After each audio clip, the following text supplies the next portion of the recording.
Pag malakas yung kanyang tiklop, ibig sabihin yung goods yung makina nun. Pero pag yung nirapat mo siya tapos mahina yung tiklop niya, pero maanda, may bad na dun, hindi na ano, kumbaga hindi na operational, yung mga ganun. Kaya gumamit ako ng pan-tester, breaker, tsaka yung ano, outlet. Para kung sakaling mag-trick sa kamay ko, yung breaker yung magti-trick, hindi yung buong building. Ngayon, ito na mga welding machine. Welding machine, heavy duty. Nasa ng output nito?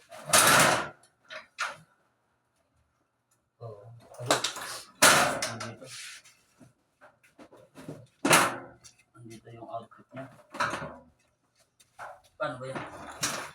Ito yung pinaka-output niya, nandito. Tapos, ito yung pinaka-delikado kasi ang maximum breaker nito is 30 ampere.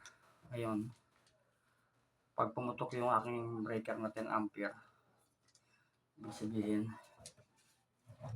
hindi yung accurate yung kanyang system. May problema siya. Dapat di puputok yung breaker. Hindi naman siya ginagamit eh. Kung ginagamit siya, yun, puputok talaga. Kaya, yung iba ginagawa dito, nire-recta na lang. Para kahit mag-full weld ka, hindi puputok.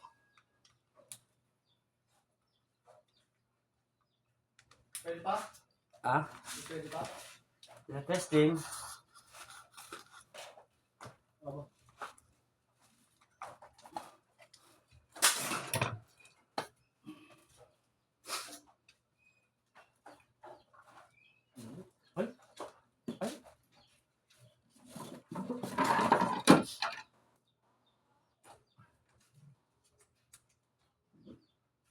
Hindi na ko napahamak sa pintura.